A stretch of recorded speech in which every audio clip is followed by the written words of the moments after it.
Picture this. You're at a rock concert. It's your absolute favorite artist. This is an icon. This person changed your life with their music. There's 40,000 people in the audience, and that person, that artist, from the stage points to you and says, "I love you, man." How would that make you feel? Would it make you feel amazing? Like this is the most amazing night ever? Would it make you feel like life is good? Would it make you feel like God is on your side? The universe has your back? Would it make you feel like it can't even get any better than this? Would it make you feel like this is unreal? Did that just happen? Well, this has happened to my husband and I almost every time we have seen Paul McCartney since about 2021, and we go see him multiple times a year. So in this video, I'm going to tell you how we have manifested this. It's been quite a journey. Now, I should also say that, so if you stick around, I'm going to tell you how we manifested it. I'm also going to play you a video of it at the end. So stay with me till the end of this video. And I'm going to give you, hopefully, this will give you some tips on how to manifest something in your life that you want.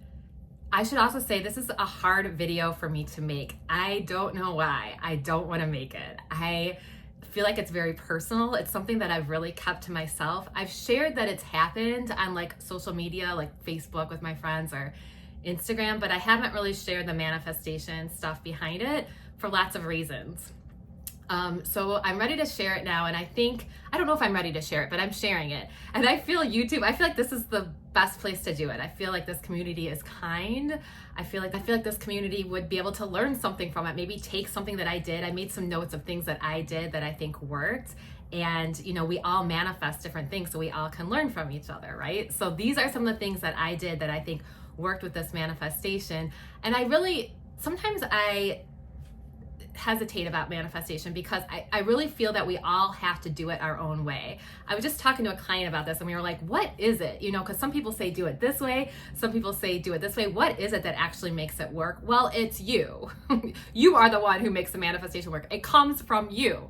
So you figure it out in your own way. Don't do it my way, but listen to the story. Like when I did the video with Amy, it's so helpful to listen to success stories and listen to the story and see what you can take from it, if anything, right? That's what I try to do. I love listening to success stories. It just helps to trigger my brain.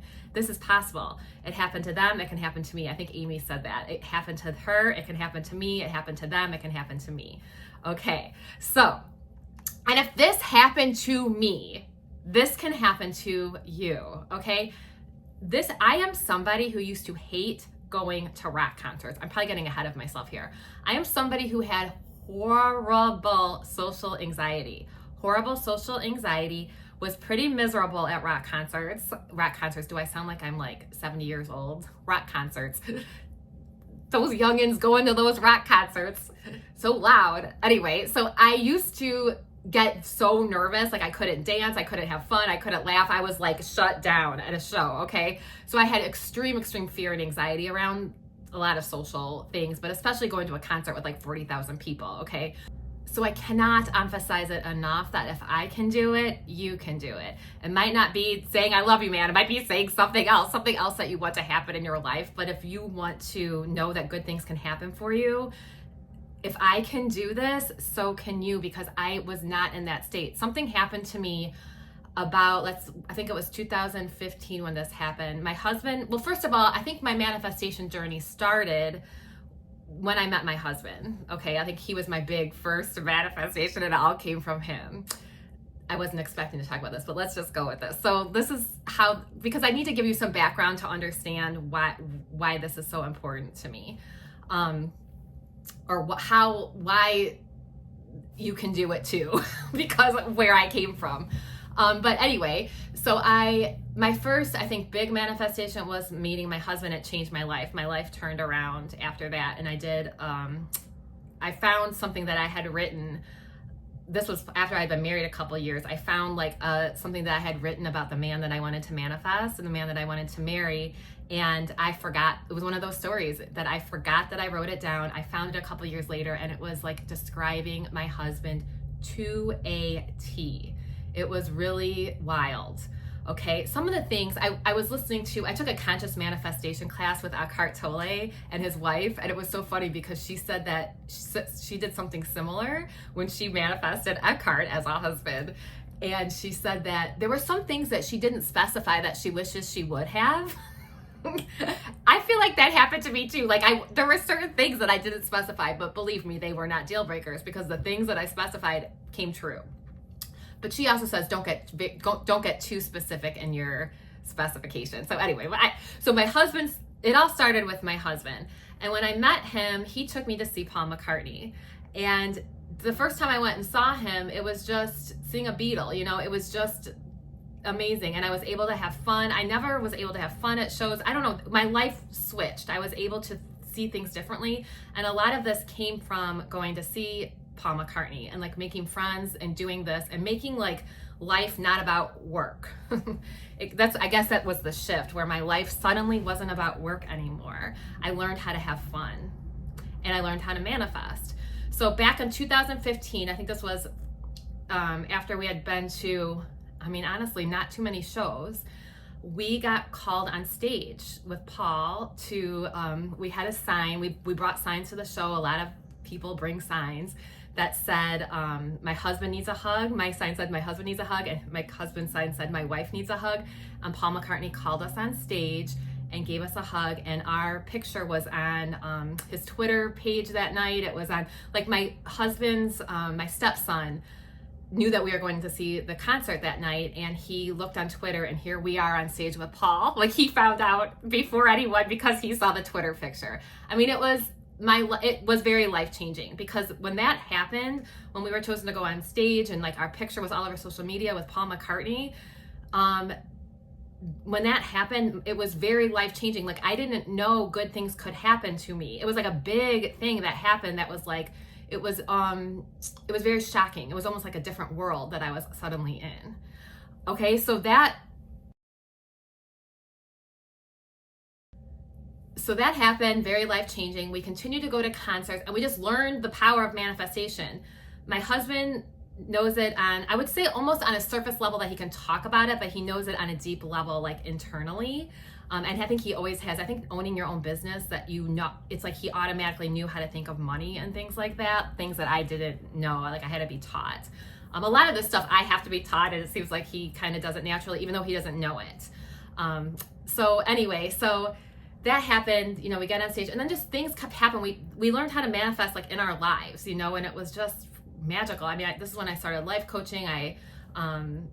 I got the nerve to get on social media, things that I would have never done before. But so we continue to go to concerts and we continue to manifest crazy things with Paul. Like one time he had an album called New. It was a new album, and it was New was the name of the album. And I had a dress with the album cover on it, and it said New on my dress. And I had a sign, for instance, this was in Busch Stadium, again, like 40,000 people. I had a sign that said, do you like my dress? It's new. So he would take a time during the concert to read a couple signs, so there's a certain time during the concert. At this time, he would do this. He doesn't always do it now, where he would read a couple signs, and my sign said, do you like my dress? It's new. I manifested the crap out of this concert because I manifested this moment leading up to it where when he read the signs, he read my sign and he said, do you like my dress? It's new. And then he said, why, yes, I like your dress very much. He said, it's just like a Beatle. Okay, in the video that I just did with Amy, I talk about how I had a sign once that said, please say hi, Elizabeth. And he said, hi, Elizabeth. So anyway, so these are just like the things, these just kept happening. It was amazing. A lot of fun, right? So COVID happened. We weren't able to go to any concerts or anything like that. And after COVID, I think it was like 2021, we started going again. This is kind of the background, but I'm going to talk about the last concert we went to and how the first night it didn't happen and the second night it happened and what the difference was, why it happened the second night and not the first night, what the difference was. I'm going to go into more detail about that. So this is just leading up to it. So this is how it all began. So I think it was 2021, we went to like multiple shows, and we had this idea for the sign. My husband said he had the idea. It was my idea. The man is insane that he thinks this was his idea. It was so my idea. This is going to be a test to see if he watches my videos because I'm not going to tell him about this. It was so my idea, but that's okay. I let him think it was his idea. It's fine. It's not about competition. Okay, So we had the idea. I had the idea for the sign. He would tell you something different. Isn't it amazing how we can remember things so differently? So I had the idea for the sign. Please say, I love you, man. We want Paul to tell us, I love you, man. Craig always wants to be the guy that yells out, I love you, man. And then Paul yells, I love you, man, back. So that's kind of how we got this idea. So we went to the concert, not really expecting him to read it. I don't know. We were out of practice. It was, COVID had happened. We were just happy to be there. And actually, I could even go into detail about the night we got on stage. We were just happy to be there. I did not need it. I wanted it. I didn't need it. It was beyond what I even thought was possible. And my husband and I, the whole night kept saying, this is the best night of our lives. It couldn't get better. This is the best night of our lives. It couldn't get better. Okay?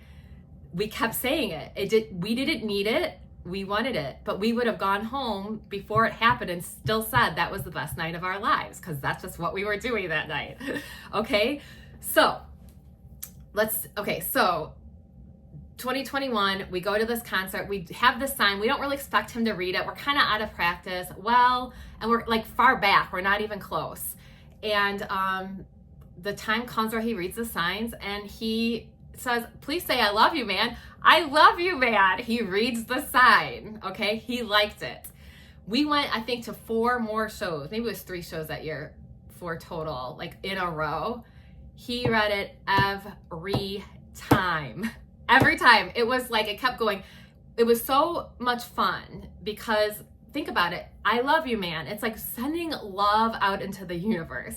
One time we, after we went and he had read he said, I love you, man, and they had the camera on us and everything. And that stuff would have freaked me out so bad before I would have even wanted that to happen. The next day we were at a hotel. This was in Wisconsin. I think it was Green Bay. We were leaving and somebody yelled, I love you, man. They were driving down the street. They yelled it out their car window and we were like, I love you, man. We don't even know these people. But how good does it feel just to yell, I love you, man, to everyone? It's like spreading love out into the universe. It feels so good. So yeah, he read it and he kept reading it, kept happening. So that's the background to I Love You, Man. Now let's go to last December, a month ago, right? This was 2024 in December. My husband and I went to Paris to see Paul twice. It was the first week of December. It was so amazing. My first time in Paris. We got to see all the Christmas decorations and we got to go to the Eiffel Tower Christmas market, and it was just such a dream to be there. And we were supposed to we had tickets. When we first started seeing Paul, we would just stay in the United States. And then eventually, I think we went to Canada. We went to Mexico last year, Mexico City. He read the sign. He said, I love you, man, in Mexico City, even though he wasn't reading signs then. Because when you go to a different country and it's a different language. So eventually we took our Cermak I Love You, Man tour international. We called it our Cermak I Love You, Man tour. Actually, we went international before I Love You, Man started, but that's not what this video is about. Let's stick with the I Love You, Man tour. Okay, so we went to Paris and we brought the I Love You, Man sign, and I'm going to tell you about like I said, I'm going to tell you about the 2 nights, and the first night it didn't happen, the second night it did, and I know why. Okay, so the first night in Paris it didn't happen. He didn't read the sign, and the second night it did, and I'm going to tell you about the difference between the nights. Seeing us from the outside, you probably wouldn't have been able to tell, to the naked eye, you probably would not have been able to tell the difference, but on the inside there was a big, huge, not subtle, huge, different. Subtle way in the way I was thinking, but the difference of the way I was feeling was so huge. Remember, A Course in Miracles calls a miracle a shift in perception from fear to love, right? And this is what I had. It was the outside is just an effect. It's just an effect. The inside is the cause, right? So I had a change in perception that second night from fear to love. Okay, I have some notes here if you see me looking down, that I want to talk, so I don't forget. Okay, so I don't remember. Okay, so the first night, I don't want to blame jet lag. But I was jet lagged. I don't handle jet lag well. I should change that. I handle jet lag well. I need to affirm that. Anyway, the first night, I was fighting my feelings. I teach this stuff. I know not to fight my feelings. I know this. I was caught up in it. My feelings had me. I didn't have them. I was caught up in it and I couldn't figure out how to change it. It was just stuck in me. So I was fighting my feelings. I knew I wasn't feeling right and I was trying to change it, but in a way I was pushing them down. It felt like they were all in me, like my stomach hurt. I was pushing everything down, trying to get myself to feel differently. We had a good time. We had fun that night. Like on the outside, everything was fine. I just, on the inside, did not feel, I wasn't having as much fun as I could have been. I was stressed. Oh, I should say this too. This was the first time we've ever had first row. The first time we've ever had first row, like we were in the first row once before, but we didn't have an assigned, that was like a pit situation. That was crazy. This was like an assigned seat first row. There was a lot. I was so nervous, and I'm in Paris for the first time. I don't know. I was out of practice. I was very nervous. I was pretty self-conscious. When the concert started, you know, they all made us sit down when we started. There's like a rail that you can go up to, and right as it started, the security guards came out and told us to come up to the rail when we were us who were in the front row. And people from behind tried to come up, and I had this cute Beatles dress on, and I had this girl come up who was like in the back. Somehow she pushed her way up, and she said to me, I like your dress.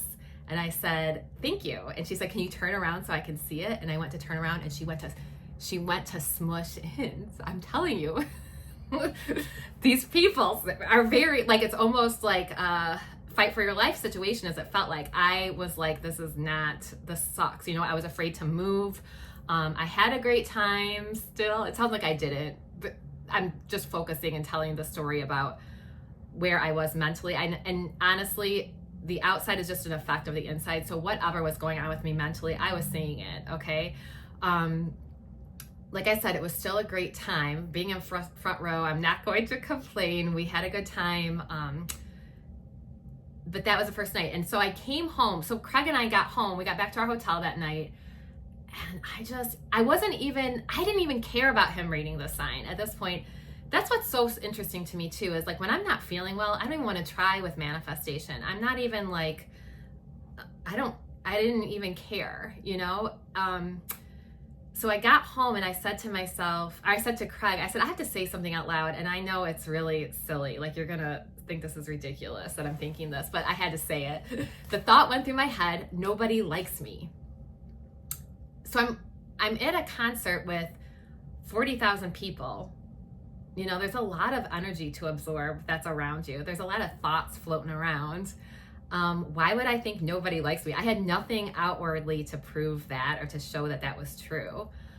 It was a thought that I had and felt really real to me. And my husband laughed about it. He was like, that's ridiculous. And actually at that point, it was very helpful for him to laugh.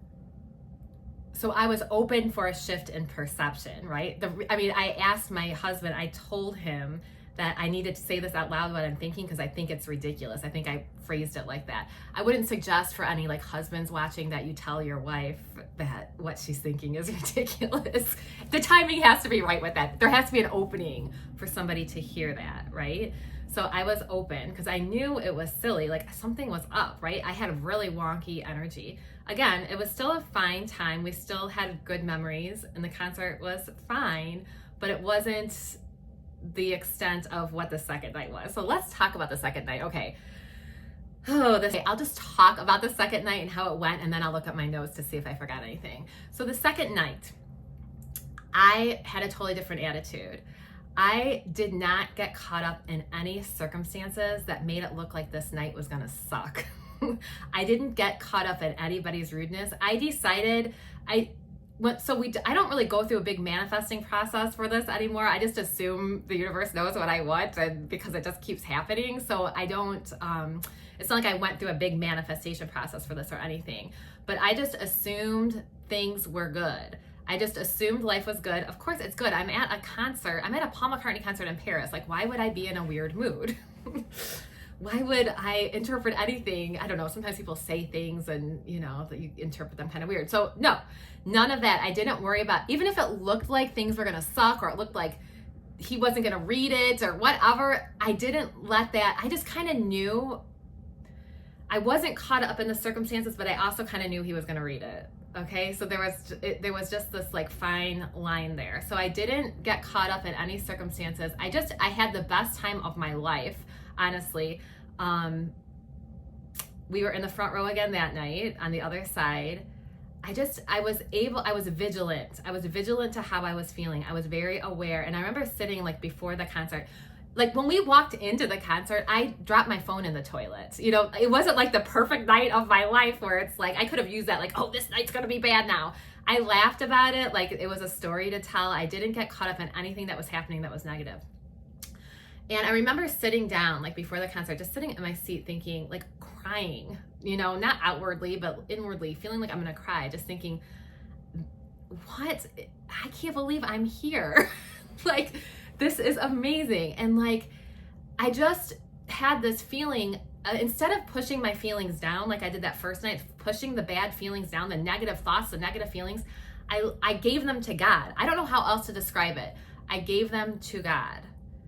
I gave them up. I had a client that used to say, one time I asked her, I said, did you pray about this? And she was like, oh, I haven't raised it up. I loved that. Raise it up. Emmett Fox says, take your attention away from the problem, put your attention on God. I'm gonna make another video about what I consider God, okay? But like, think of, it could be anything. It could be the universe. It could be just giving it up. Like when you're talking to yourself, who are you talking to? You know, it could be just giving it up to your higher power, whatever. But all of my feelings, I faced them. I gave them up. I didn't try to push them down. And I just kind of like internally was with God with them. Does that sound weird? Like I didn't judge them. I didn't think, oh, I shouldn't be thinking this or I shouldn't be feeling this. I can't even think of anything specific. Like that one example I had, the thought, you don't deserve this. It was something very specific that I was able to like give up or just, you know, set down. I almost think of it as like, okay, you can set this down here. I don't need this. And I talked about how A Course in Miracles says, you are not responsible for the thoughts you have, but you are responsible for the thoughts you keep. So thoughts, feelings, but whatever. I just didn't judge any of them. I didn't think I shouldn't be feeling this way. I should be a better manifestor. I accepted it all, accepted the good, the bad, the ugly, the negative, gave it all to God. And I just felt good. And then I decided, I remember sitting there and being like, there is a right way to think. There is a right way to feel. As a therapist, that's hard for me to say because yes, all thoughts and feelings are okay, but there is a way to think and to feel that will help you be happy in life, right? So I was very vigilant about how I was feeling and how I was thinking, and I just stayed with God. I just kept the presence of God with me. And I had the best night of my life. Like I danced. I didn't care what anybody was thinking. It was up to me to have the best night of my life, and I did. And he read the sign and said, I love you, man, during Hey Jude. Okay, and my husband, I mean, it was just, it's magic. It's magic. Okay, so let's think about what else. Let me look at my notes to see what else I did that night. Okay, there's this book called Living A Course in Miracles by John Mundy, and this is kind of what, I was reading this last night, and it kind of is what made me think of making this video, because he talks about being vigilant, alert, attentive, and observant. Vigilant, alert, attentive, and observant. Eckhart Tolle talks about this too. He talks about a parable in the Bible where Jesus says, stay awake. And I think in Living A Course in Miracles, what he was saying was that every spiritual tradition talks about this in some way or another. Stay awake, stay aware. It doesn't mean literally stay awake all the time. Sometimes you have to sleep, right? But it means stay aware. So I was vigilant, alert, attentive, and observant of all my thoughts and feelings. I didn't judge them, but I guided them to a magical place. I guided them, and I gave anything that felt bad, I gave it up. I didn't push it down, I gave it up. I said, it's okay. I didn't judge it. Okay, I wish I could describe that in a better way. I'll think about how to describe that better way. Okay, so I stayed in the presence of God. I didn't judge any of my feelings. I gave them all up to higher power, surrendered. I totally surrendered and just said, I'm gonna have the best night of my life. I tell you, when you say you're just gonna have fun tonight, you just feel good and you just do things maybe that you wouldn't normally do and anything. Okay, I didn't get caught up in external circumstances. But everybody, all the manifestation teachers, what they say is true. Circumstances don't matter. I read this, or I listened to this energy person talk about 2025, and she said one of the major themes for her that's coming up is detachment. Detachment. And I really feel that this year too, like just detach from the circumstances. Okay, I didn't get caught in the circumstances. I was vigilant, alert, attentive, and observant of how I felt and what I was thinking. Like if someone said something rude or something, I didn't judge them either. You know, I just was like, I didn't care. Okay. I connected. I did this the night we got on stage too. I try to do this all the time, just connecting with the love. I mean, you're there with 40,000 people. I don't know if that was 40 in Paris. I'm not sure how many people were there, but I know there have been. I think it was like Busch Stadium was 40,000. But when you're there with all these people, like there's a lot of negative things you could connect to, right? Like negative feelings and thoughts. But there is a lot of love in that stadium to connect to. There's a lot of love. Like people are there out of love, right? Out of the love for the music and out of this commonality. So when you rise up, you can connect with that instead of connecting with the lower stuff. This has been a lesson for me. I did it with boundaries. I connected with the love with boundaries because I wouldn't have let that girl come up that night and come next to me, push her way. I connected with love with boundaries. And actually me and the guy next to me was so funny. He was amazing. Yeah, that too. I mean, just everything. The guy next to me was amazing. And he was really anxious. He's like, I'm very anxious about this. So he talked to the security guard and made sure that nobody was going to bother us. I'm like, of course I'm sitting next to this guy tonight. It's perfect. So I didn't even need to have the boundaries. He had them for me. But I did have boundaries. I had internal boundaries. Nobody was going to mess with me. I was going to connect with the love to everybody, but I wasn't going to get messed with either. That's been huge for me because that has been something that has not come naturally to me. And I feel really bad if I'm feeling like I'm rude to somebody or if I have to put a boundary up. In the past, I could have let that ruin my time, and I didn't. This night I didn't. Like I said, I dropped my phone in the toilet. I didn't let that. I was just laughing about it, surrendered it. This weird thing happened with ketchup packets too that I won't even get into. That was bad, but I didn't pay attention to it. I hate to say you didn't. It's not about not paying attention or like putting your head in the sand. It's like not giving it power. It's hilarious, whatever. Okay, so I connected with the love with everyone with boundaries, just allowing people to be who they are, Okay, this is a big one too that I forgot. Working with my husband and not against him. The first night, it felt like we were kind of working. We're always working together, but energetically, it didn't feel like that. We were almost like fighting each other in a way, even though we weren't fighting. There was something missing with our flow, right? And the second night, Craig looked at me and said, "It's going to happen tonight, and I know it's you. You have to do it. You have to hold up the sign." I was having him hold up the sign, whatever, it doesn't matter. But the fact that he just said, when my husband said later, "I know that when I get along with you and I'm nice to you and we, have a great night together and I'm not selfish." He's like, "It works better."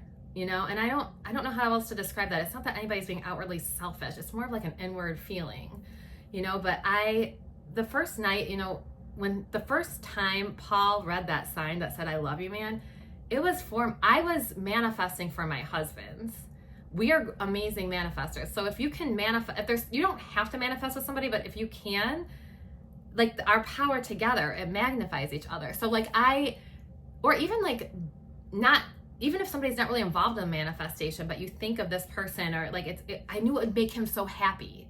I knew it would make him so happy, and him being happy as me being happy. We're all one, we're all connected. So anybody being happy as you being happy, right? So we worked with each other that night.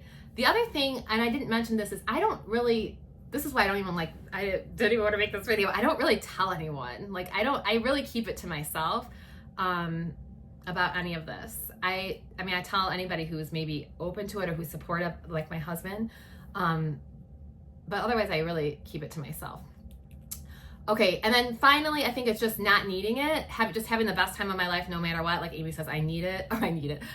I want it, I don't need it, you know, soothing yourself about that. Like, nobody needs this. We don't need it. It's just really fun, okay? So, let's look at some takeaways with this. So, number one, stay awake, stay alert. If I'm feeling like shit, I'm thinking something shitty. If I'm feeling like shit, I'm thinking something shitty. And it does not have to be. It is not true. I really ultimately think that the shitty feelings just aren't true. Okay, they're stories we're telling ourselves. If I'm feeling like shit, I'm thinking something shitty. So stay awake. There's a right way to think. There's a right way to feel. Ooh, I might get backlash from that. I hope not. Oh, I forgot to say at the beginning, comment below on how you would feel, like going to a concert and having somebody say something like that to you. What would it feel like? Or, I don't know, comment below about what you're wanting to manifest. Okay, takeaways. Number one, stay awake. If I'm thinking, stay awake. If I feel like shit, I'm thinking something shitty. Vigilant, alert, attentive, and observant. I just like those words. Be vigilant. Like A Course in Miracles talks about being vigilant against the ego. It's being vigilant against that shitty voice. Be vigilant against the mean girl voice. Don't try to shut her up, notice her, and don't give her any power, or him. Okay, detach from the circumstances around you. They don't matter. It doesn't matter what anybody says. Anything can happen. The universe refreshes itself every moment. Don't worry about it. Detach from the circumstances. Anything can happen. What matters is what is inside of you, okay? That is what matters. Don't react to things. I dropped my phone in the toilet. I didn't react to it, really. Okay. I would say the third thing is keeping it to yourself. I want it, but I don't need it. Show me the best possible time tonight. I'm open. I'm open to even better than what I thought. And doing it with somebody or for somebody else. You don't have to do that. That's just something that has helped me, but like you can do it for yourself. But if you can, it has helped me a lot to, you know, it's like connecting something to service. People tend to want to feel better about themselves when you connect it to service. So like if you can do it for somebody else too, and like them being happy makes you happy too. And also know that like I had a lot of fear around going to this show. I don't know why this time. I mean, I kind of always do. Like I said, I've had horrible social anxiety my whole life. I used to hate going to shows. So the fear is always there, but I can turn it into excitement. And especially like if we have like a VIP package, we both get kind of nervous for some reason. It's really silly. And we've talked to a lot of our friends who feel that too. So it's okay, but like, don't let fear guide the show, you know, like don't let fear guide you. It's okay if it's there. Fear is just energy. It's just energy, and it can be transformed into something wonderful. It's actually not bad, because I really sat there before that show. I had so much energy. I don't know if it was fear or whatever it was, and I just transmuted it into something beautiful and just was like, this is how you're supposed to feel. This is how one is supposed to feel. Oh my God. Things work out for me. Good things happen to me. Life is good. I am supported. God is on my side. God is on my side. It doesn't matter if it happens or not. I get to go home and have the best night of my life and have a great time. Okay? Have a great life. Okay, I think that was everything. I hope this was helpful. I say that every time. This was like my, what did I call it? I love you, man manifestation. I love you manifestation. So yeah, comment below. I love you, man. If you got to the end, oh, and I'm going to play the video of Paul saying I love you, man, to us. I'm sure my husband has every single one, but I won't do that too. I won't make you listen to every single one, but just you can at least hear one of them. Okay, I hope this was helpful. I love you guys. I hope that you're having a wonderful day, and peace and love. Subscribe if you want to. If you like this video and if there's something that you took from it, like actually right below that too. I'm giving you too much to do. I'm not supposed to do this at the end of my YouTube videos, I've learned. but I'm doing it. So if you want to write below like something that you have learned from this video, something that you might want to take with you, do that too. Also, if you want more videos, subscribe. I tend to focus more on the inner piece than the outer. So, and this video was really no different, but subscribe, you know, because I like to talk about living in this world more in peace and freedom and less in fear, anxiety, guilt. Okay, so peace and freedom is where we're at. Okay, I love you guys so much. Peace and love. I'll see you.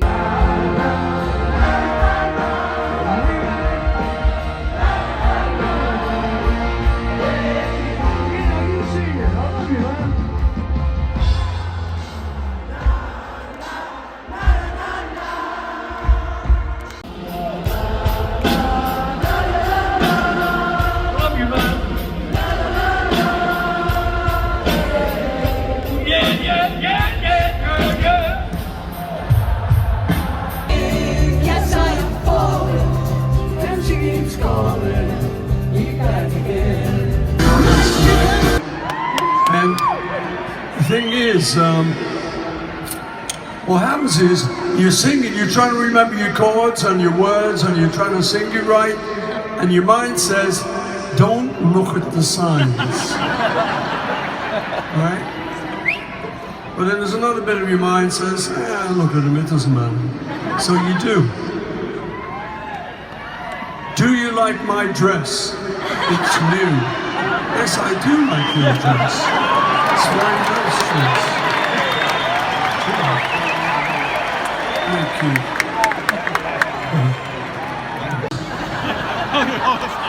And these signs, this sign says, please say, I love you, man. Okay, I love you, man. The sign here